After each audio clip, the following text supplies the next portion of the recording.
You open your phone, and within 60 seconds, without even looking for it, you see that your friend is somehow in this exotic country living their best life.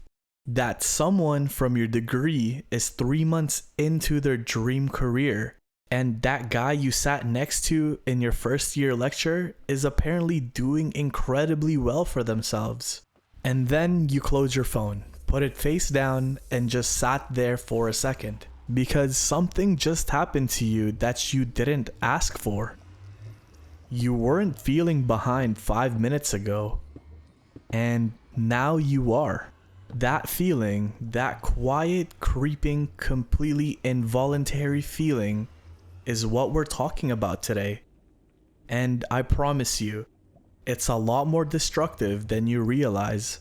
So let me tell you where I live this.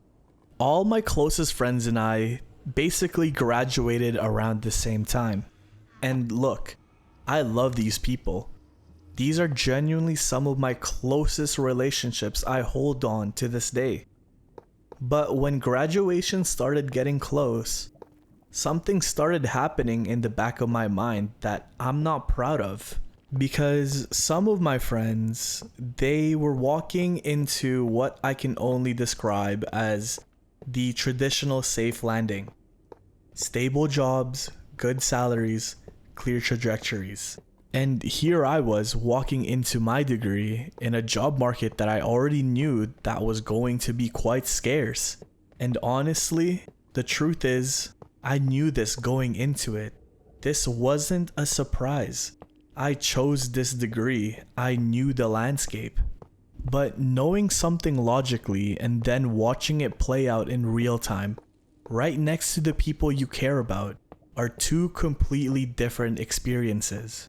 And what started as a background awareness slowly became this quiet resentment. Not loud, not explosive, just quiet. A kind of low-level bitterness that I carried into my conversations with these people I was supposed to be celebrating with. And I want to be clear about something, because this part most people won't say. That the resentment wasn't actually about my friends. My friends did nothing wrong. It was about me.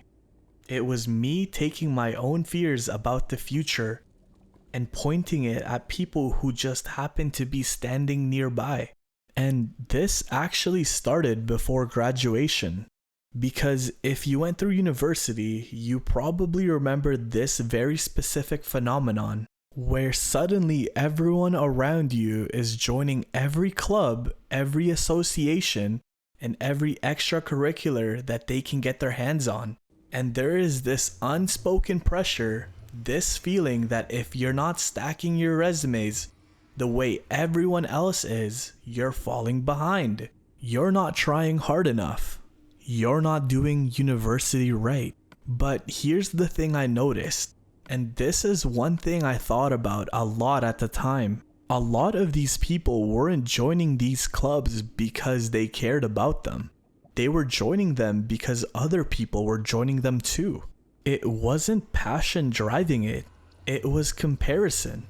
And what that creates is this entire ecosystem where everyone is performing for everyone else. Where the actual goal isn't to actually build something, but to look like you're building something. And I want you to really sit with that, because I think most of us have done this in some form or another. Made a decision, not because it was right for us, but because we looked left and right and felt like we needed to copy everyone else so that we can catch up. And I want to stop the story just for a second, because I want to speak directly to you. Because if you're watching this, I already know something about you. You probably opened someone's profile at some point last week and felt something you didn't expect to feel. Maybe it was their job title, maybe it was the relationship they were in, or maybe it was just a general impression that their life looked more sorted out than yours. And you closed the app and went back to your day. That feeling probably stuck with you. That's not weakness. That's not something wrong with you.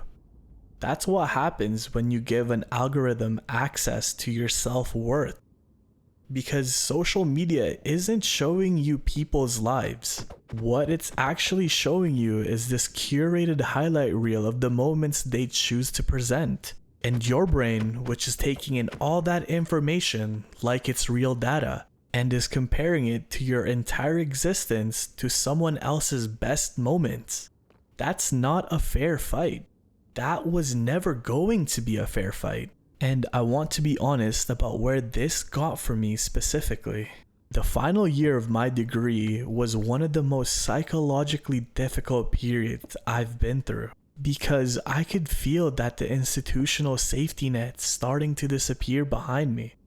University has this quality where no matter what's happening, there's always a framework, grades, semesters, a structure that tells you where you are and what comes next. But that final year, you start to see the edge of that structure, and beyond it, there's no framework, no grades, no clear next step, just reality. And at the same time, I was watching my closest friends step into theirs, and their reality looked a lot more structured than mine. And that comparison, that constant, involuntary, exhausting comparison, was quietly destroying me. Not dramatically, nothing fell apart. I still showed up, I still finished. But I was trying to carry this weight every single day. This feeling of being behind that had nothing to do with where I actually was and everything to do where I thought I was supposed to be. And then I got my job. And you'd think that would have fixed it. And in some ways it did.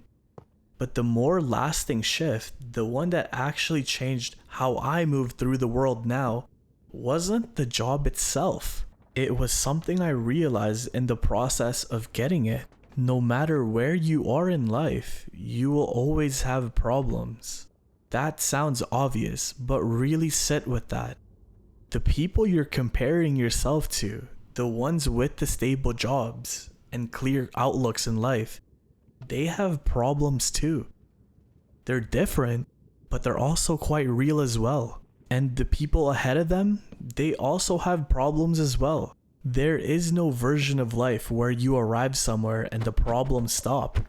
There are only the set of problems you're currently dealing with and the set of problems waiting at the next level. And the moment I accepted that, the comparison started to lose its grip. Because if everyone is navigating through something that's difficult, then being behind isn't really real. There isn't no finish line you are failing to reach. There's just your life, moving at its own pace in its own direction.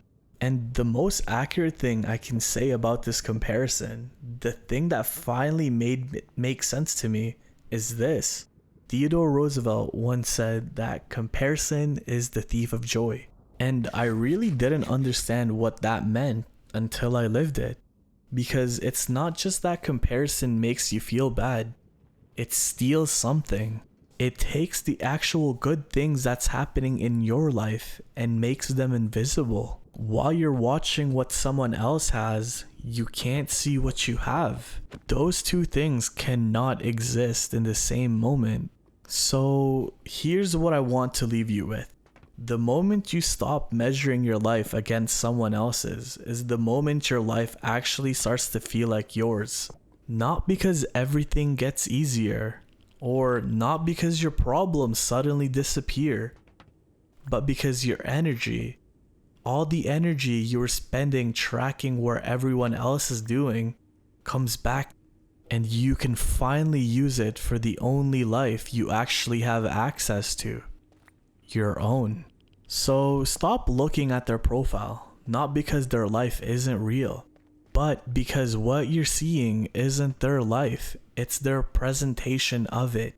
And you're only comparing your reality to someone else's performance. And that's a trade you will unfortunately lose every single time. And I know some of you watching this right now are in the thick of it. You're in your final year. You're entering post-grad, watching everyone else seem to figure it out. But I promise you, you are not behind. You are on your own timeline, and the only way to actually move forward on it is to stop looking at everyone else's. So that concludes our video today. I just wanted to take this time to thank our little community that we're developing. I really love your comments. I love reading them while I'm at work. And thank you for all the support everyone is giving. It's been really amazing. But until then, stay true, stay pushing, and I'll see you on the next one. Peace.